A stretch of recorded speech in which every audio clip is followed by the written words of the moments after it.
Friends, welcome to the video. In this video, we will discuss about all the 5-year plans that have been introduced in our country from 1951 to 2017. जितने भी 5-year plans आए हैं वो different point of exam point of view से आपके बहुत important हैं और उनसे रिलेटेड जितने भी इंपॉर्टेंट पॉइंट्स बनते हैं we will try to cover in this video with in 5 to 10 minutes. Let's start the video. अब तक टोटल आपके 12 5-year प्लान्स आ चुके हैं और जो 5-year प्लान्स आपके होते थे इसको जो एक एडवाइजरी बॉडी होती थी जिसका काम होता था इनके ऊपर वर्क करना, that was planning commission. Planning commission आपका इस्टेब्लिश हुआ था 15 मार्च 1950 को.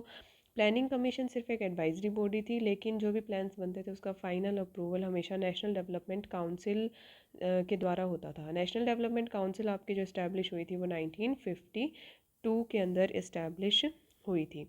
जो प्लानिंग कमीशन होता था उसका हेड मतलब उस टाइम पे जो कंट्री का प्राइम मिनिस्टर होता था वही उसका हेड होता था. So this was all about the planning commission. Now first 5-year plan जो आपका आया था वो 1951 से 56 तक आया था. इसको हम हैरड डोमार मॉडल जो है इसको बोलते थे. इस प्लान के अंदर क्या हुआ था कि आपकी 5 IITs इस्टेब्लिश हो गई थी. Bhakra, Nangal dam and Hirakud and Mettur dam, ये तीनों डैम इस्टेब्लिश हुए थे. इसका ग्रोथ रेट 3.6% था. इस 5-year प्लान का जो at the end growth rate आया था वो 3.6% हमारा आया था और जो मेन फोकस इसका था वो एग्रीकल्चर के ऊपर था. तो ये इसके इंपॉर्टेंट पॉइंट्स थे. इसके बाद जो सेकंड 5-year प्लान आया था वो 1956 to 61 आया था. इसको नेहरू महालनोबिस मॉडल कहते थे. ठीक है, जवाहरलाल नेहरू उस टाइम प्राइम मिनिस्टर थे कंट्री के. इसके बाद इसमें जो थे आपके स्टील प्लांट्स इस्टेब्लिश हुए थे भिलाई में, दुर्गापुर में और राउरकेला के अंदर. इंडस्ट्रियलाइजेशन पे फोकस किया गया था और मिक्स्ड इकोनॉमी का जो कंसेप्ट हमने अडॉप्ट किया था वो सेकंड 5-year प्लान के अंदर किया था और इसमें ग्रोथ रेट आपका 4.27% आया था. Now next move on to the third 5-year plan. Third 5-year plan आपका 1961 से 66 तक आया था. इसको हम गडगिल योजना भी कहते हैं. ये अब तक आपका मतलब worst it was a very bad failure due to the wars with China and the Pakistan. उस टाइम पे इंडिया की वॉर्स हो गई थी चाइना के साथ, पाकिस्तान के साथ, जिस वजह से ये एक काफ़ी बुरा फेलियर रहा था. हमने टारगेट रखा था 5.6 का जबकि अचीव हम सिर्फ 2.4 कर पाए थे. इस प्लान के अंडर थर्ड 5-year प्लान में state electricity board and education board आपके इस्टेब्लिश हुए थे. इसके बाद आपके 3 5-year प्लान्स पूरे 5 5 years के आ रहे थे, लेकिन थर्ड के बाद आपका जो था 3 प्लान हॉलीडे हम उसको बोलते हैं. 1 ईयर के आपके 3 एनुअल प्लान्स आए थे.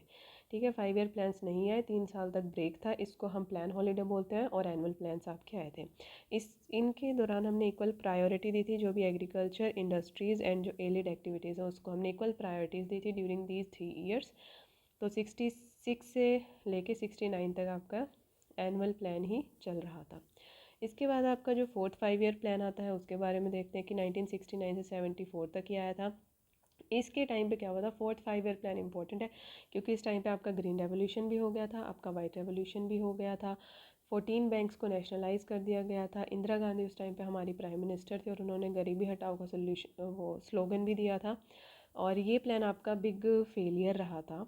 बेसिकली जो इसने टारगेट्स रखे थे वो अपने अचीव ये प्लान नहीं कर पाया था. उसके बाद फिफ्थ 5-year प्लान आया था 74 to 79.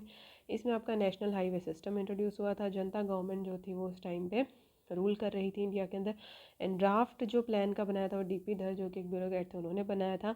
और मिनिमम नीड्स प्रोग्राम इस टाइम पे लॉन्च किया गया था. यानी कि मिनिमम नीड्स प्रोग्राम किस टाइम पे लॉन्च हुआ था, फिफ्थ 5-year प्लान में, just after the fourth which was a very big failure and during which green and white revolutions आए थे. उसके जस्ट नेक्स्ट में आपका मिनिमम नीड्स प्रोग्राम आ गया था.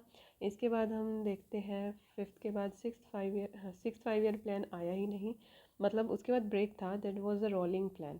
बेसिकली हुआ क्या था कि जो जनता गवर्नमेंट थी उन्होंने बनाया था प्लान कि 1978 से लेके 1983 तक उन्होंने 5-year प्लान बनाया था, लेकिन बीच में गवर्नमेंट चेंज हो गई थी जिस वजह से इंडियन नेशनल कांग्रेस ने आते ही क्या किया, उस प्लान को रिजेक्ट कर दिया और अपना प्लान 1980 to 85 जो था उन्होंने अपना लॉन्च किया. तो ये सिर्फ जनता गवर्नमेंट वाला 2 साल ही चला, इसलिए इसको रोलिंग प्लान बोलते हैं.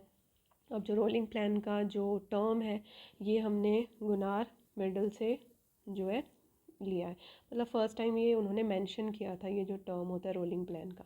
तो जनता गवर्नमेंट के रूल से हट जाने की वजह से ये प्लान से 2 साल चला फिर रिजेक्ट हो गया.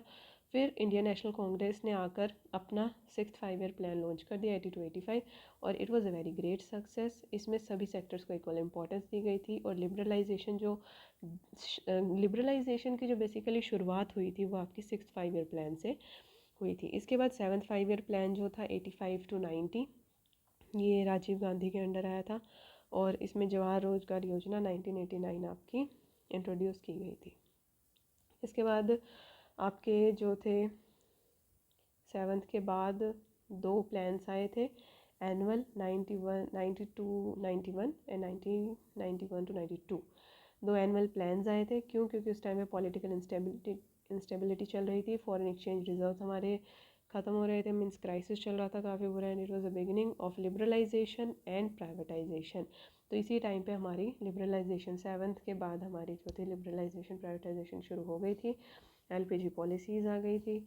उसके बाद आपके जो 8th 9th 10th में कुछ इंपॉर्टेंट है नहीं, जो इसके बहुत इसमें कुछ खास इंपॉर्टेंट है नहीं, मतलब इतना याद रखना है कि 8th जो था वो पीवी नरसिम्हा राव के टाइम पे आया था, ओवर पॉपुलेशन हो गई थी उस टाइम पे, ओवर पॉपुलेशन की प्रॉब्लम हो गई थी। 9th जो था वो ग्रोथ विद जस्टिस इक्विटी के स्लोगन के साथ आया था। 11 जो था वो मनमोहन सिंह के टाइम पे आया था, राजीव आरोग्यश्री हेल्थ स्कीम उस टाइम पे आई थी। और जो 12 था उसका मोटो था faster more inclusive and sustainable growth. ठीक है, so this was all important points about all the type of 5 year plans. Thanks for watching the video.